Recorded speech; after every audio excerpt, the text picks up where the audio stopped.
హర్షవర్ధన్ గారు good morning. ఇప్పుడే మనకు చెప్పడం జరిగింది. ఎఫ్ఆర్బిఎంకి సంబంధించినటువంటి పరిమితులకు కూడా మించి ఈరోజు ఒక రకంగా చెప్పాలంటే ఆయన ఏదో రాజ్యాంగాన్నో లేకపోతే ఏదో చట్టాన్ని కూడా పక్కన పెట్టేసి ఇష్టానుసారంగా అప్పులు చేస్తున్నారు చంద్రబాబు నాయుడు గారు అని చెప్పేసి మనకు పసుపులేటి సురేష్ గారు చెప్పారు. సో ఈ physical responsibility and budget management అంటాం ఎఫ్ఆర్బిఎం అంటే. ఇది 2005లో తీసుకొచ్చారు. అప్పటి నుంచి కూడా మొన్నటి వరకు అంటే 2021-22 సంవత్సరం వరకు కూడా ఉన్నటువంటి పరిమితిని రెట్టింపు చేస్తూ ఇచ్చినటువంటి పరిస్థితి. అంటే 90% వరకు ఎఫ్ఆర్బిఎంకు లోబడి రుణాలు తీసుకోవచ్చు. దాన్ని 180% కూడా చేసినటువంటి పరిస్థితి. సో నేను ఉన్నటువంటి చట్టాన్ని మాత్రమే చెబుతున్నా ఇక్కడ. సో దీంతోపాటు ఏం చెబుతుంది అంటే ఈ ఎఫ్ఆర్బిఎంకి సంబంధించినటువంటి పరిమితికి లోబడిగా తీసుకునేటటువంటి రుణాలు ఏవైతే ఉంటాయో వీటి మీద అభివృద్ధికి సంబంధించి అంటే అప్పులు తీసుకుంటే అప్పుల ద్వారా జరిగేటటువంటి అభివృద్ధి కూడా ఇంపార్టెంట్ అనేటటువంటి అంశాన్ని కూడా వీళ్ళు చాలా స్పష్టంగా అందులో ఉన్నటువంటి క్లాజులో చెప్పడం జరుగుతుంది. ఏంటి అంటే ఆ చట్టంలో ఉన్నటువంటి 4వ భాగంలో డి క్లాజ్ అని ఒకటి ఉంది. దాన్ని మార్చిన తర్వాత ఏం చేసిందంటే అప్పులు తీసుకోవడంతో పాటు ఎస్పెషల్లీ ఆ అప్పుల్ని ఏ అభివృద్ధికి వినియోగించారు, ఎంత శాతం వినియోగించారు అనేటటువంటిది కూడా ఇక్కడ ఆ రాష్ట్రానికి సంబంధించినటువంటి పాలన మీద ఆధారపడి ఉంటుంది అనేటువంటి అంశాన్ని కూడా వాళ్ళు అక్కడ చెప్పడం జరిగింది. చిన్న ఎగ్జాంపుల్ అంటే నా దగ్గర ఉన్న సమాచారం 2022-23 సంవత్సరం అంటే వైఎస్ఆర్ కాంగ్రెస్ పార్టీ అధికారంలో ఉన్న సందర్భంలో 67,985 కోట్ల రూపాయలు రుణాలు తీసుకున్నటువంటి సందర్భంలో దాదాపు అందులో అభివృద్ధి కోసం పెట్టినటువంటి ఖర్చు 9,017 కోట్లు. అంటే 67,000 కోట్లు రుణాలు తీసుకొని అభివృద్ధి మీద ఖర్చు పెట్టింది కేవలము 9,017 కోట్ల రూపాయలు మాత్రమే అని చెప్పేసి నేను చెప్తుంది కదా. ఇది కాగ్ నివేదిక చెప్పినటువంటి అంశం. అంటే తర్వాత డీటెయిల్స్ డేటా నాకు ఇక్కడ ఆన్లైన్లో దొరకట్లేదు కాబట్టి దాని గురించి చెప్తున్నా. సో ఏంటి నిజంగా ఈరోజు ఈ అప్పులు లేకపోతే రాష్ట్రం నడిచేటటువంటి పరిస్థితి లేదా? సరే ప్రభుత్వం ఏదో పక్కన పెట్టేద్దాం, వైఎస్ఆర్ కాంగ్రెస్ పార్టీ అది చేసింది కాబట్టి మేము ఇది చేస్తామని చెప్పేదానికి కూడా అవకాశం లేదు, అలా చెప్పకూడదు కూడా. సో ఓవరాల్గా చూస్తే ఏంటి అసలు నిజంగా అభివృద్ధి జరగట్లేదు అంటారా? రుణాలు తీసుకొని ఇష్టానుసారం ఖర్చు చేస్తున్నారు అనుకోవచ్చా మనం ఈరోజు కూటమి ప్రభుత్వం? అందరికీ నమస్కారం అండి. నా సహచర ప్యానలిస్టులకి, ప్రైమ్ లైన్ ప్రేక్షకులకి అందరికీ నమస్కారం. భారత్ మాతాకి జై. నా వాయిస్ వినిపిస్తోందండి రాజు గారు? వినిపిస్తుంది, మాట్లాడండి సార్, మాట్లాడండి. ధన్యవాదాలు. వాస్తవంగా ఏంటంటేనండి, ఏ రాష్ట్ర ప్రభుత్వం అయినా ప్రస్తుతం ఉన్న పరిస్థితుల ప్రకారం అభివృద్ధి చేయాలి అన్నా, కొన్ని రకాలైన సంక్షేమ పథకాలు ముందుకు తీసుకువెళ్ళాలి అన్నా ఖచ్చితంగా అప్పులు అనేవి చేసి తీరాలి. అప్పులు చేసేటప్పుడు ఆ అప్పుల్ని మనం ఏ రకంగా ఖర్చు పెడుతున్నాము అనే దాని మీద ఆ రాష్ట్ర భవిష్యత్తు ఖచ్చితంగా ఆధారపడి ఉంటుంది. గతంలో వైఎస్ఆర్సీపీ ప్రభుత్వం పాలన చేసేటప్పుడు కనుక మీరు గమనిస్తే తీసుకువచ్చిన ప్రతి రూపాయిలో వాళ్ళు 70% వరకు సంక్షేమ పథకాల రూపంలో వచ్చిన ఆదాయం కానివ్వండి, అప్పును కానీ ఖర్చు చేసేవాళ్ళు.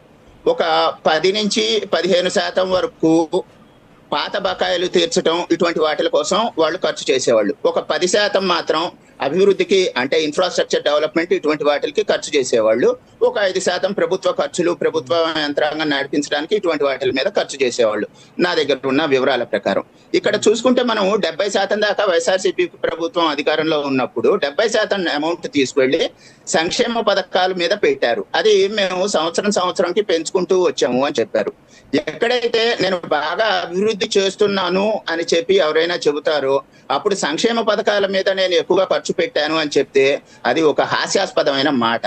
అభివృద్ధి పెరుగుతుంది అంటే సంక్షేమ పథకాల మీద ప్రజలు ఆధారపడటం తగ్గింది అని ఎప్పుడైతే మనం అనుకుంటామో అప్పుడు మాత్రమే ఆ రాష్ట్రంలో అభివృద్ధి జరిగినట్టు. సంక్షేమ పథకాలు పెరుగుతున్న కొద్దీ ఆ రాష్ట్రంలో అభివృద్ధి లేదు.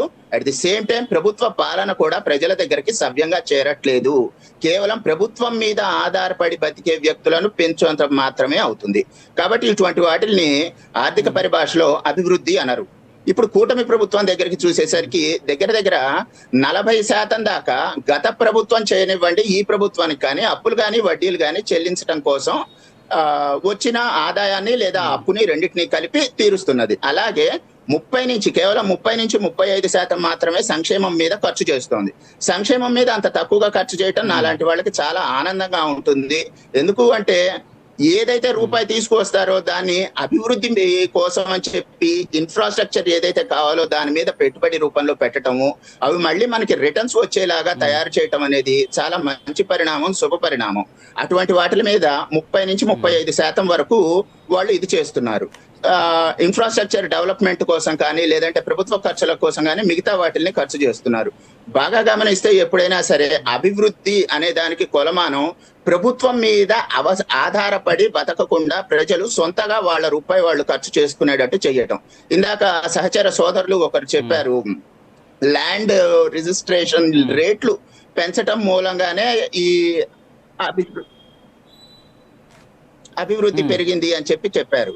కాకపోతే ఏంటంటే ఏ రూపంలో అయినా రానివ్వండి, ల్యాండ్ రిజిస్ట్రేషన్ రేట్లు పెంచారా లేదంటే వేరే రకమైన పన్నులు వేశారా, వేరే రకంగా వేశారా కాదు, ప్రభుత్వం దగ్గరికి అభివృద్ధి జరపడానికి కానీ లేదా సంక్షేమం ఇవ్వటానికి కానీ ఇతరత్ర ఇవ్వటానికి కానీ ధనం సమకూరిందా లేదా, దాన్ని సవ్యంగా ఖర్చు చేస్తున్నారా లేదా, సవ్యమైన రీతిలో ఆ రూపాయి వెళ్తున్నదా లేదా, ఆ రూపాయి మనం అక్కడ పెట్టుబడి లేదంటే ఏదన్నా పెట్టిన దాని మూలంగా రిటర్న్స్ వస్తున్నాయా లేదా. ఈ ప్రభుత్వాన్ని నడిపించడం కోసం ఖచ్చితంగా ధనం అనేది కావాలి. ఆ ధనం తీసుకురావడం కోసం ఖచ్చితంగా ప్రత్యక్ష పరోక్ష పన్నులు మాత్రమే ప్రభుత్వానికి ఆదాయము. ప్రభుత్వం ఎక్కడ వ్యాపారాలు చేయదు సొంతగా డబ్బులు సమకూర్చుకోవటానికి. వ్యాపారాలు చేస్తే దాన్ని ప్రభుత్వం అనరు. సరే, కొన్ని రకాలైన ప్రభుత్వ రంగ వ్యాపార సంస్థలు ఉంటాయి, వాటిని తీసుకాసే పక్కన పెట్టండి.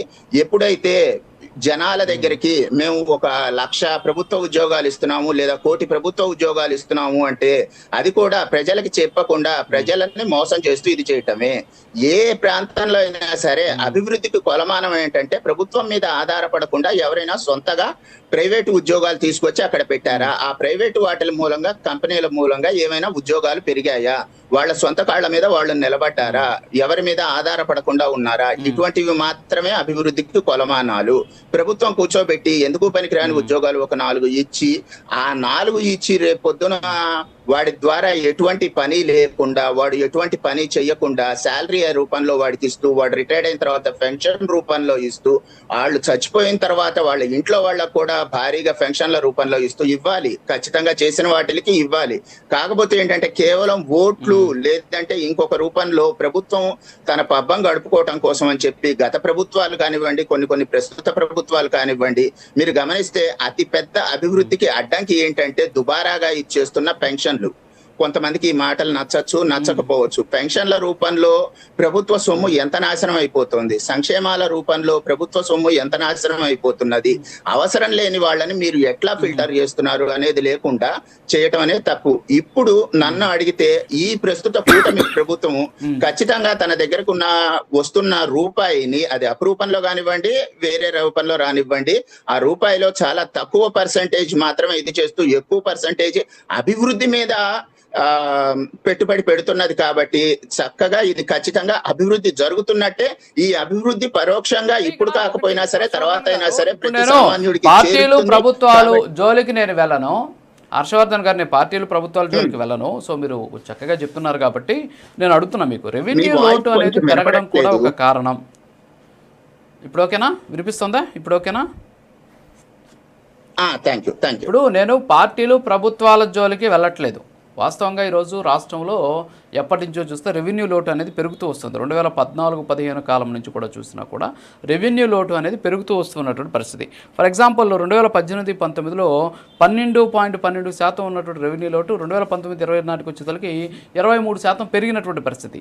దీంతోపాటు కొత్త అప్పులతోటి పాత అప్పులు కూడా తీర్చడం. సో వీటన్నిటి కారణం చేత కొత్త అప్పుల సంఖ్య, అప్పులకు సంబంధించినటువంటి మొత్తం కూడా పెరిగిపోతుంది అనేటటువంటి అంశం కూడా ఇక్కడ వ్యక్తమవుతుంది. ఎందుకంటే 2015-16 నుంచి కానీ చూసుకుంటే 2019-20 మధ్య ఈ 5 ఏళ్లలో ప్రభుత్వం చేసినటువంటి కొత్త అప్పులు దాదాపు 65% నుంచి 81% వరకు కూడా అప్పు తీర్చడానికి సరిపోతుందని చెప్పేసి కాగు గతంలో చాలా స్పష్టంగా చెప్పినటువంటి పరిస్థితి. మరి ఈ అప్పులు చేసి మీరు చెప్పినట్టు నిజంగా సంక్షేమ పథకాలకు సంబంధించి సరే వాళ్ళు ఏదో అధికారంలోకి రావడం కోసం ఇచ్చినటువంటి హామీలు ఓకే రైట్, ఈరోజు వాటి కోసం అప్పులు చేసి ఒక్కొక్కరు తల మీద రమారమి సంవత్సరానికి 8,000 రూపాయలు వరకు కూడా ఒక్కొక్కరు పేరు మీద వడ్డీ కట్టాల్సినటువంటి పరిస్థితి అంట. తెలియకుండా వడ్డీ కడుతున్నారని చెప్పేసి కూడా నేను ఎక్కడ ఒక ఆర్టికల్ కూడా చదివినటువంటి పరిస్థితి. సో ఇదంతా కూడా ఈ గందరగోళం నుంచి ప్రజలకి స్పష్టమైనటువంటి ఒక 1 మినిట్లో మీరు అసలు ఏం జరుగుతుంది, ఎందుకని అప్పులు చేయాల్సి వస్తుంది అనేది క్లియర్గా చెప్పండి ప్లీజ్. నాకు ప్రభుత్వాలతోటి పార్టీలతోటి సంబంధం లేకుండా మాట్లాడండి. నేను చెప్పే ముందు ఒకే ఒక్క చిన్న ఉదాహరణ అండి నేను చెప్పదలుచుకున్నది.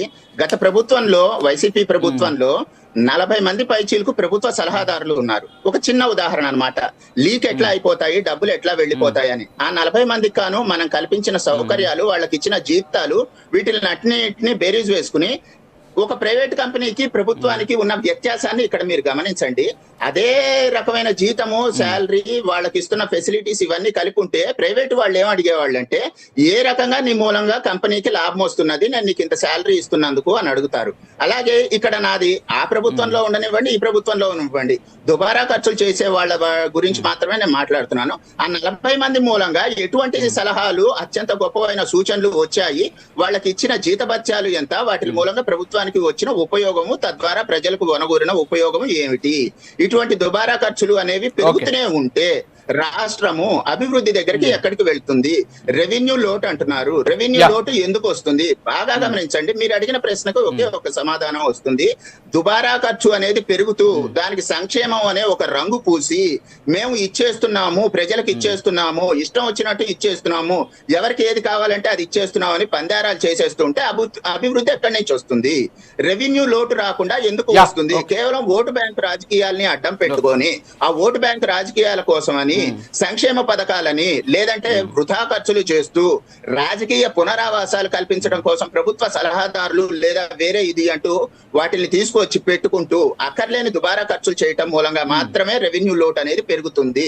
ఖచ్చితంగా సంక్షేమ పథకం నిజంగా ఎవరైతే అయితే అవసరమో వారికి మాత్రమే చెందాలి. అంతేగాని ఒక గ్రూప్ ఆఫ్ పీపుల్, లేదంటే ఒక కులము, లేదంటే ఒక వృత్తి చేసుకునే వాళ్ళు, వీళ్ళందరూ ఖచ్చితంగా బీదవాళ్లే, వీళ్ళందరూ ఈ పథకానికి అర్హులే అనుకుంటూ గుడ్డిగా వెళ్లి గొడ్డొచ్చి చేలో పడ్డట్టు ఇచ్చేసుకుంటూ వెళ్తే రెవెన్యూ లోటు రాకుండా ఎక్కడి నుంచి ఇదవుతుంది? ఓకే సార్, అర్థమైంది.